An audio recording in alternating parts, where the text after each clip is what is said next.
It's our first chat with Andy Whing, the new Harriers U23s head coach. I know it's a big career change for you in terms of moving clubs. Tell us a little bit about how it sort of came about from your point of view and why you chose to take the job. Yeah, well, just out of the blue really. I think I was at IKEA or something like that, and Colin, because I've known of Colin quite a few years and stuff like that, so I got a phone call from him just asking me to come down, and I come down I think that afternoon and just had a chat about where he's seen me at the club.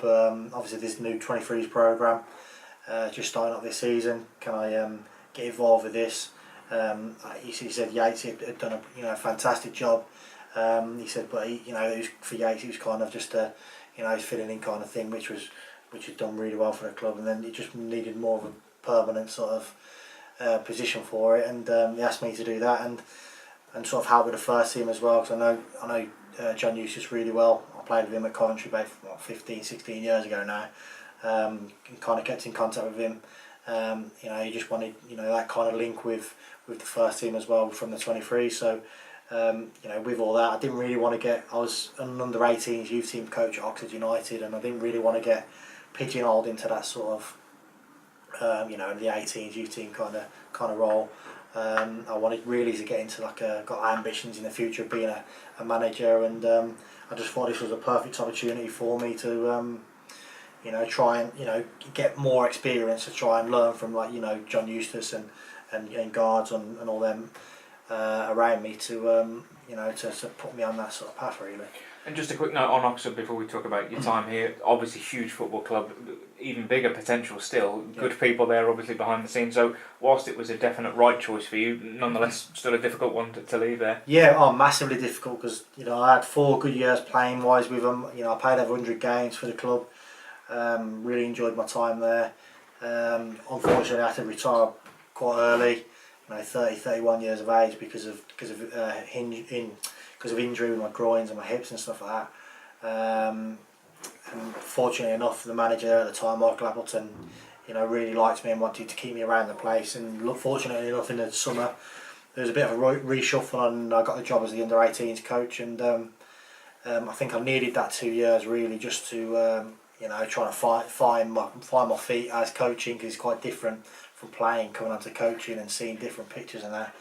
And I've worked on that for the last couple of years, and I just felt that this was the right time for me to go move on and experience somewhere new. I've obviously been there for 6.5 years, and I just wanted the new challenge really, and a little bit closer to it as well. And you mentioned the new challenge as well, and the fact that you'd already known the chairman and you already known the gaffer here. They're obviously, since you've worked with them, coming to new challenges here as well over the last couple of years. What's your thought in terms of reuniting with them sort of in their new roles? You must be impressed to see how they've done so far. Yeah, definitely. I mean, obviously, I was just speaking to the gaffer this morning, and just his ideas about how he played and what he's done last year and done a little bit differently this year and all that sort of stuff. And I really found it interesting, and I'm just really pleased that I've got people like that and Colin to sort of who've been here in the last couple of years, and they've done really well, looking like a really good progressive club to come to. And I just felt that they were the right sort of people I wanted to kind of work from and learn from, just had that sort of feeling where this club is going in the right direction. I just wanted to be part of that really. And just for supporters who might not be too familiar with what we're trying to do with the 23 setup here, because you're so used to hearing about Premier League 23 setups, which are a little bit different. You're looking to really have a tight, close link with the first team, aren't you, with this? Yeah, of course. Obviously, it's a new programme. It's only just started this year. It's a little bit different to sort of league clubs where your 23s are, your best sort of 18s, and they go up.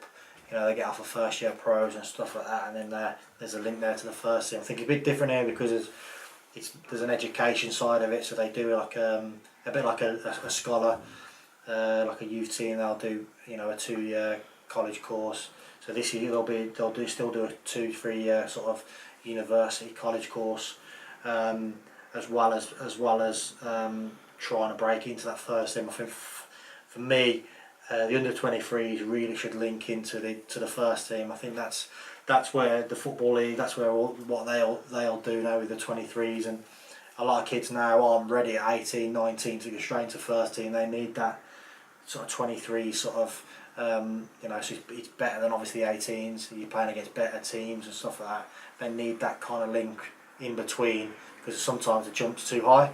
So hopefully we'll bridge that gap. And for me coming in, it's, you know, as well as the sort of education side, I'm really thriving to get that link with the first team. So if the boys do really well in the 23s, there's definitely a pathway for them to go into the first team, and I think that's half, you know, one of the reasons, you know, why I've came and why I'm here really. And just as a very quick skim across your potential workload, you mentioned, you know, the degree program and the education, which is obviously beyond vital. You have the friendly program of games, if you like, as well as being involved in that sort of first team training setup and sort of being in that environment down at the Cosy, the training centre. But also potentially further down the line, maybe some of the lads who are in the education and 23s program playing their friendlies, but also maybe getting first team experience, for instance, maybe at a Stourport and going and seeing how they're doing at a weekend and that type of thing. It's going to keep you busy, isn't it? Yeah, of course. Yeah, I mean, we've already had, you know, I've only been like a day and a half, and all these things I've been sort of trying to kind of manage it. There's you know, there's a link with Stourport as well. So for lads who don't have a game, so they'll play the friendlies with us.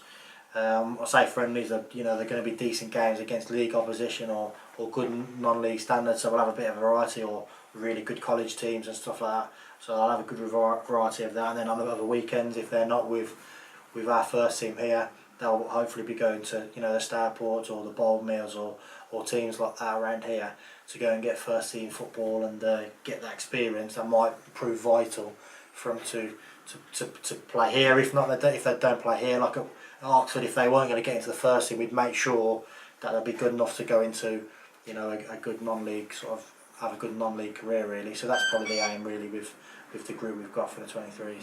And that's the thing, of course, isn't it? Obviously the first priority, if you like, in football terms is to create talent for Kidderminster, but also in terms of creating careers and creating young footballers. It might not always be at this level, but it's getting them ready for that, isn't it? Yeah, of course.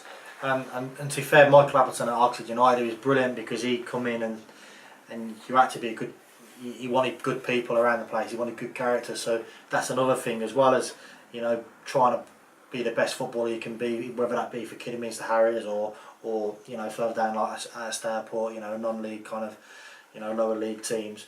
You know, you've got to have a good character. So if they come into this place, we'll make sure that we'll do everything we can to help them, you know, when they go, you know, into the wide world or whatever they do further on down the line. So there's a lot goes into it, and hopefully I can put my stamp on that and help the lads really.